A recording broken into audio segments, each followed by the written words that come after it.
Okay, guys, so welcome back once again.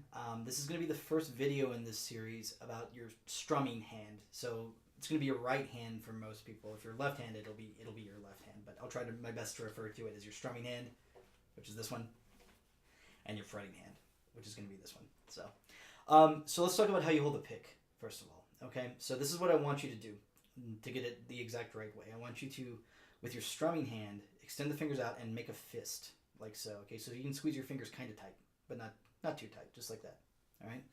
What I want you to do is relax your fingers in your strumming hand out until the tip joint of the pointer finger and the tip of the pointer finger are right in line with the tip of the thumb and the tip joint of the thumb, so that they should be right over each other, parallel, like that. Okay, just like that. With the other hand, you're going to take the pick and you're going to slide the fat part of the pick, the wide part of the pick, in between your fingers like so. So you're going to be holding it all the way across the widest part of the pick. So like so. That's the best way to hold the pick because you're grabbing it across the largest surface area here on it. And you have the most control this way. A lot of people, when they first try to do it, they try to hold it like an extension of their fingers almost, like so. And the problem with that is that when you go to strum, you're not making use of all the surface area that you can on the big part of the pick. So it'll start to turn on you and you'll lose control of the pick. You don't want that. You want to make sure you don't have to work very hard to have control of the pick. I'm a musician, so I try not to work as hard as I have to at all. Okay, for strumming techniques now that you're holding the pick the right way, okay? What you're going to always do, if you watch somebody strumming a guitar when they're playing chords, their strumming hand is always moving down and up perpetually. But they're not really hitting all of the strings all the time. You wouldn't really hear this very often when they strum.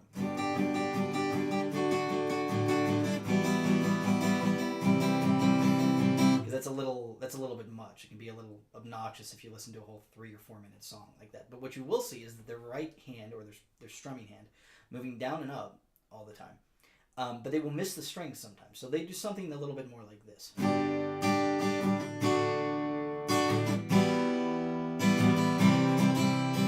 Something like that. And so those were the same chords that I played in my fretting hand, but I basically just hit the strings randomly with my right hand, or it appears that it's randomly at least. There's an overarching concept when you do this.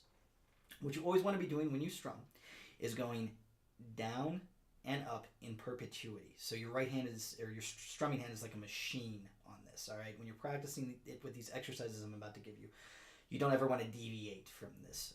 And then the more that you do it, the more natural it starts to feel. So when you count for songs, for most songs, you're going to be going 1 and 2 and 3 and 4 and.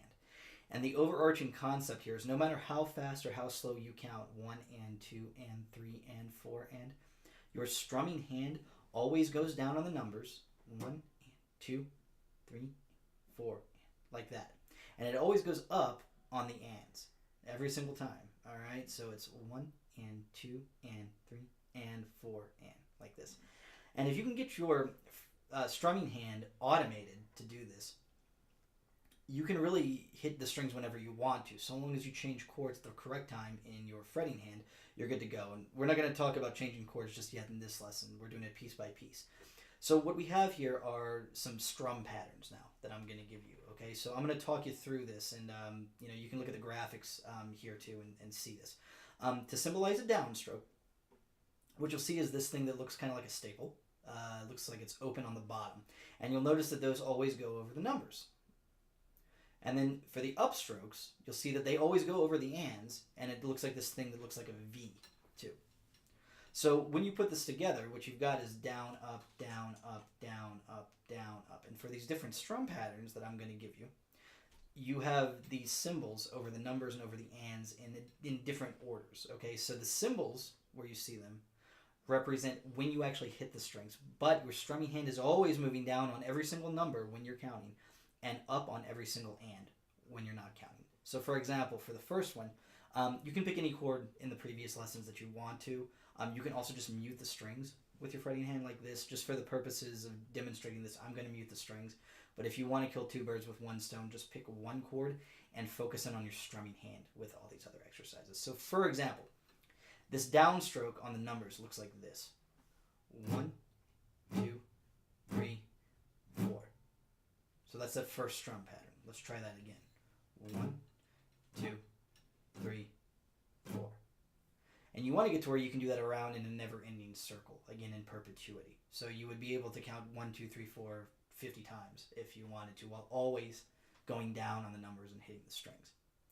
So if you practice that for a little while and you feel comfortable with that, you should move on to this next exercise, which is doing upstrokes. So this time, every time you say and, you're going to hit the strings. So you're going to miss on the downstroke.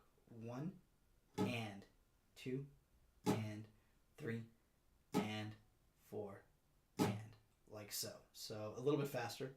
1, and 2, and 3, and 4. Like that.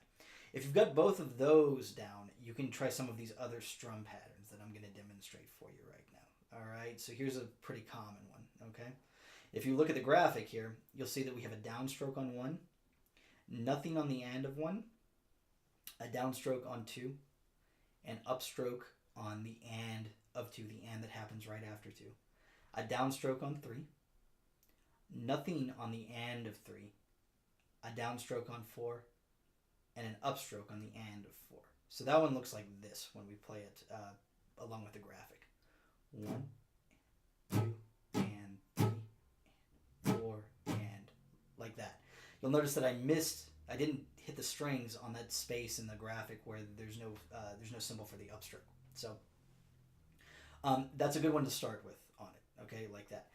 You can flip this around now for the second graphic too. All right, so for the second graphic, you'll notice that you have a downstroke on 1, an upstroke on the and of 1, a downstroke on 2, nothing on the and of 2, down on 3, up on the and of 3, down on 4, and nothing on the and of 4.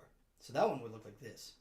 1, and 2, 3, and 4. Like that. So the same thing with these examples.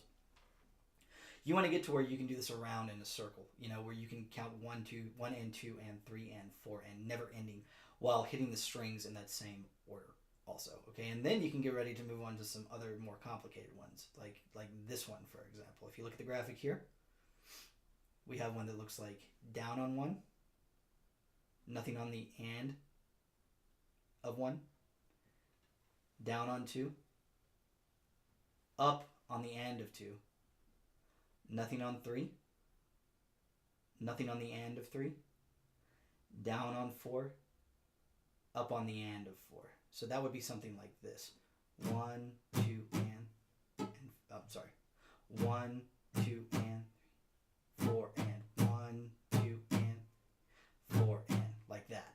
So that's an example of, something that gets a little bit more complicated with the strum pattern. But the overarching concept is that you're getting your strumming hand automated on the examples here, as well as some of the other text examples that you have access to now because of the lessons. So long as you're getting your strumming hand moving that way, you're good to go. That should be the next step that you do after you get pretty comfortable with all the chords. I would recommend you work on your fretting hand first, and then you move on to this.